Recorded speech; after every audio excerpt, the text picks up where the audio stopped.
ago, there lived a poor farmer and his wife. They had lived alone for many years, so it was a special occasion indeed when the farmer's wife gave birth to a beautiful baby girl. To celebrate, the farmer's wife wished to have a feast. "I could be content with nothing more than a salad," she said, "if you could get me some fresh bellflower root from that lovely garden next door." The farmer agreed, but he did so reluctantly, for he knew that the garden belonged to a witch of great might who lived in a dark, forbidding mansion nearby. The farmer sneaked into the garden to look for the roots, when all at once he saw the witch standing before him. He was terribly frightened as she cried, "You trespassing little insect! I'll show you!" But as she was about to cast a terrible spell upon him, the witch heard another voice call out to her. Heinrich! It was the farmer's wife, cradling her newborn baby in her arms. How dare you! And what have we here? "Please show us mercy. My husband came into your garden because I begged him to." But the witch hardly seemed to hear what she said.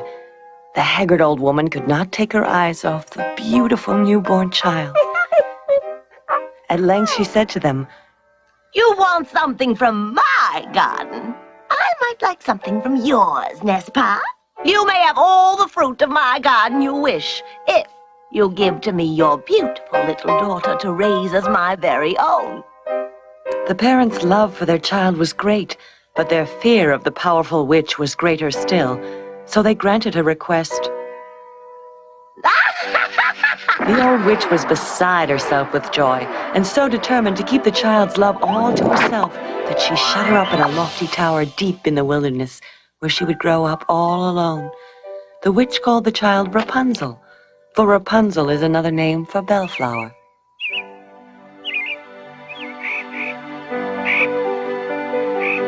Many years passed, and Rapunzel grew into a very beautiful young lady. But by that time, the witch had become so old and decrepit that she could no longer fly to the top of the tower. Then Rapunzel had to let down the long golden tresses of her hair so that the witch could climb up to her. Be so cruel to your poor devoted mother. I've told For you several years they lived this way, and Rapunzel grew even more beautiful, but sadder and lonelier than ever.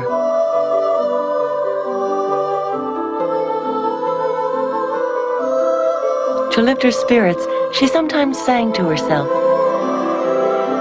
and her voice would echo through the forest and die quietly away. One particular day, however, the king's son was riding through the wood, and he heard the sweet, sad song of the lonely girl. It was the most beautiful music that he had ever heard, and he followed it deep into the forest until he came upon a large tower. Before he could venture closer, however, he heard a piercing voice cry out, Rapunzel! Let down your hair. He was amazed when he saw the old witch hobble up to the tower, So cruel. What on earth was there? take a handful of Rapunzel's hair, and ride to the top. He waited and waited, and finally, when the witch went on her way, he approached the tower himself and cried, Rapunzel, Rapunzel, let down your hair!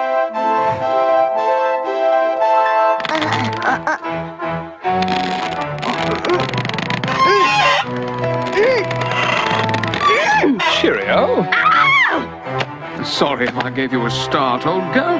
I heard you singing and it was so lovely. You better get out of here. If my ma knew you were here, there'd be an awful fuss. I suspect you're right about that. When does she come to visit? Usually in the morning. Then I shall come to see you in the night, with your kind permission. Rapunzel was amazed by the bold young prince, Okay.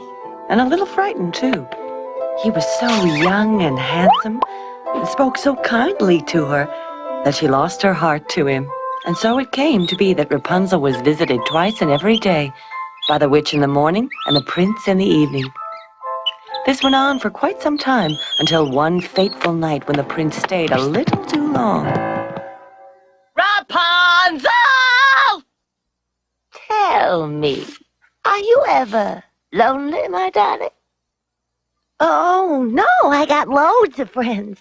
The sunshine, the leaves, the raindrops, the prince. The prince? Ooh, what a man. Oops. I knew it! Oh, Mama, I'm sorry, but... You vicious, deceitful little tramp! Mama, I can't help but I love him. I'll show you what love is, my little lamb! The next night, the prince came to the tower as usual. Rapunzel's golden hair tumbled down as usual. And he climbed up to the window as he always did.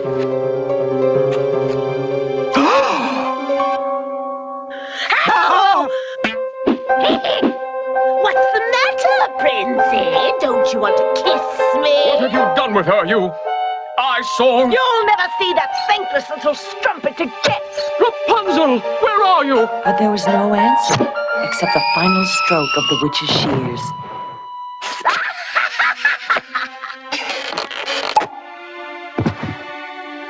I must find Rapunzel. I must. But the fall from the tower had blinded him. But a bird of the forest took pity on him and helped to guide him on his search for his lost love. In her eagerness for revenge, however, the witch had imprisoned herself in the tower, from which she never escaped. The prince wandered several years in misery, looking everywhere for his Rapunzel.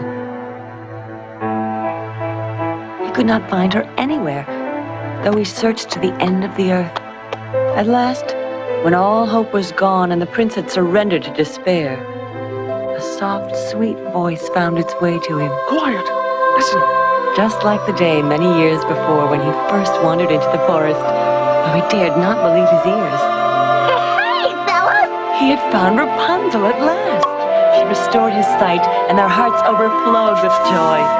They returned to his kingdom, where they were merry, and as people often do in fairy tales, they lived happily ever after.